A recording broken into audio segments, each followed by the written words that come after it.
अस्सलाम वालेकुम वीवर्स, कैसे हो आप सब। उम्मीद है सब खैरियत से होंगे। तो वीवर्स, आज जो रेसिपी मैं आपके साथ शेयर कर रही हूँ वो है खैबर पख्तूनख्वा और बलूचिस्तान की रवायती डिश बीफ रोश की रेसिपी।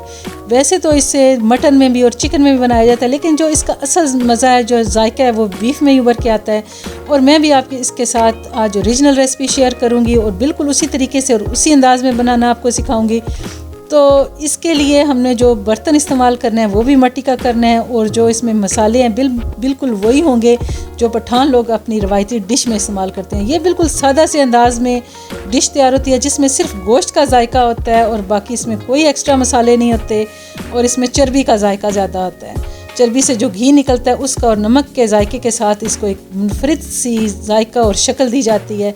तो बढ़ते हैं रेसिपी की तरफ। सबसे पहले मैंने तकरीबन 2 kg गोश्त लिया है, जिसमें मैंने बड़े बड़े पीसेस इसके रखे हैं, और 200 ग्राम इसमें चर्बी शामिल है, और एक इसमें मिख वाली हड्डी रखी है मैंने। इसको अच्छी तरह धो के मैंने आधे घंटे के लिए इसको नमक लगा के हल्का सा रख दिया था। आधे घंटे बाद मैंने एक मिट्टी की हांडी ली है, और उसमें इस तरह जो चर्बी थी हमारे पास उसकी नीचे एक लेयर लगाई है हमने पहले। उसके ऊपर मैंने हड्डी रखी है, और उसके ऊपर जो मैंने गोश्त तकरीबन हमारे पास 2 से 2.5 ग्राम गोश्त है वो उसकी लेयर लगाई है।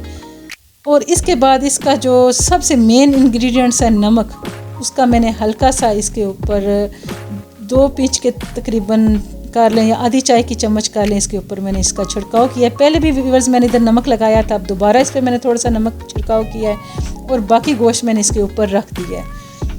व्यूअर्स, इसमें मेन चीज़ ही नमक है, इसलिए अगर आप वैसे अपनी सेहत का ख्याल रख लें या जायके के हिसाब से अगर आपको कम पसंद है तो थोड़ा सा कम कर दें, लेकिन ये जो डिश है ये मेन नमक में ही तैयार होके बनती है। और इस पंजाब में तो इसको नमकीन गोश्त कहा जाता है, वहाँ इसको नमकीन रोश कहा जाता है, तो इसलिए नमक का होना बहुत ज़रूरी है। दूसरी मैंने गोश्त की लेयर लगाने के बाद फिर हल्का सा इस पर नमक छिड़का है। 2 साबुत प्याज रखे हैं, थोड़े से अदरक के टुकड़े, एक साबुत पोथी लहसुन की, 3 से 4 मैंने इसमें टमाटर रखे हैं, और 5 से 6 मैंने इसमें साबुत सब्ज़ मिर्च डाली हैं, जिसका जायका इसमें आएगा।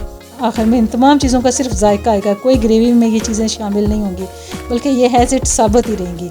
अब इसके ऊपर मैंने फिर थोड़ा सा नमक का 1-2 पिंच छिड़काव किया है, और 1 खाने की चम्मच मैंने काली मिर्च साबुत लेके वो इसके ऊपर डाल दी है। पीसी हुई मिर्च नहीं डालनी, बल्कि जैसे हैज़ इट वो इस्तेमाल करते हैं साबुत मिर्च काली, इसी तरह मैंने इसमें साबुत काली मिर्चें डाली हैं 1 खाने का चम्मच।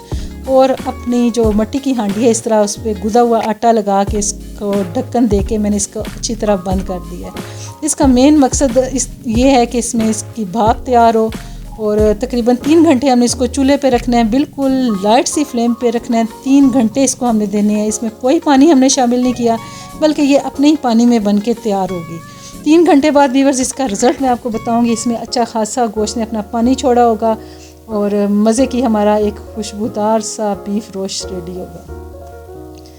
देखें व्यूअर्स, ये मेरे घर में मज़े के जो खूबसूरत से अल्लाह की बहुत बड़ी नेमतों में से एक नेमत है, फूल जिसको देखते ही दिल खुश हो जाता है, वो मैंने अपने घर में उगाए हुए हैं।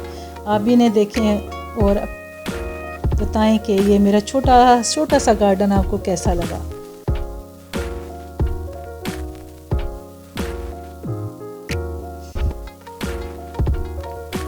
देखिए माशाल्लाह 3 घंटे गुजर चुके हैं।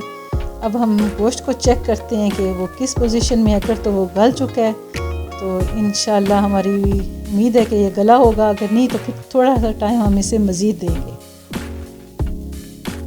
देखें व्यूअर्स, इसमें गोश्त ने कितना ज़बरदस्त पानी छोड़ा हुआ है, और इसका पानी तो हमने बिल्कुल शामिल नहीं किया था, ये सिर्फ जो हमने चर्बी डाली थी उसका घी निकला हुआ है, और गोश्त का अपना पानी है जो इसने दम के दौरान इसमें से निकला है। तो ज़बरदस्त किस्म का गोश्त गला हुआ है, और खुशबू भी इंतहाई मज़े की आ रही है।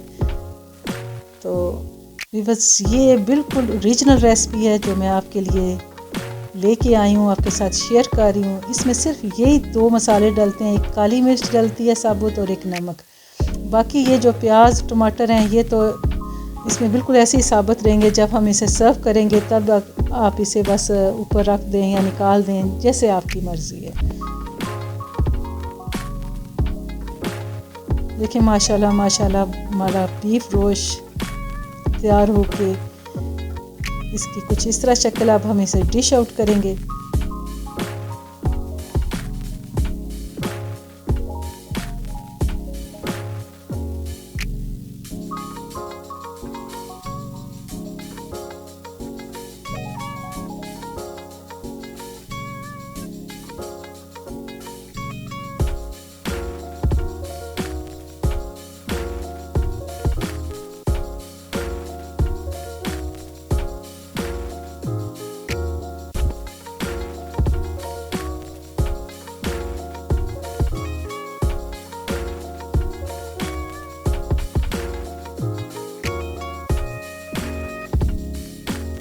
वीवर्स इसमें एक मैं आपको ये बात बताऊं कि अगर आपने मटन का गोश्त यूज़ करना है तो इसमें टाइम कम लगेगा, तकरीबन 2 घंटे बाद आप चेक करें।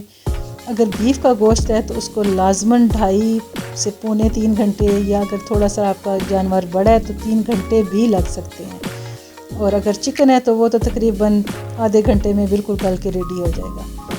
इस हिसाब से आपने टाइम देना है और फ्लेम अपनी बिल्कुल लाइट सी इसके नीचे रखनी है। लो फ्लेम पे तैयार होता है दम वाली आग पे, इसे ज़्यादा फ्लेम नहीं करनी क्योंकि नीचे से चर्बी जल के और इसका एक मज़े का जायका नहीं रहेगा और उसमें चर्बी की स्मेल सी आएगी। तो व्यूअर्स इस तरह देखें, इस हमारी परफेक्ट सा जो कबायलियों की डिश है वो रेडी हो चुकी है। आप इसे नान के साथ, ख़ास तौर पे वो लोग तो इसको खमीरी रोटी के साथ सर्व करते हैं। तो आप अगर रोटी के साथ खाना है, खमीरी रोटी के साथ, नान के साथ, किसी चीज़ के साथ भी सर्व करें। और ये गोश्त एक ऐसा है कि जितना भी खाया जाए इसमें इसका दिल नहीं इंसान का भरता और ये तंग भी नहीं इंसान होता कि मैं बहुत ज़्यादा हैवी मसाले ले रहा हूँ। तो व्यूअर्स ये थी आज की मज़े की रेसिपी जो मैंने आपके साथ शेयर की। आप भी इसे बना के इंजॉय करें और अपनी फैमिली और फ्रेंड्स के साथ मेरी रेसिपी को शेयर करें। और जी, अगर आपको मेरी रेसिपी पसंद आए तो प्लीज़ मेरे चैनल को लाइक और सब्सक्राइब करें और मुझे अपनी दुआओं में याद रखें। नेक्स्ट मिलते हैं एक अच्छी सी रेसिपी के साथ। तब तक के लिए अल्लाह ताला हम सब पे आसानियाँ फरमाए और हम सब की मुश्किलात दूर फरमाए। अल्लाह हाफ़िज़।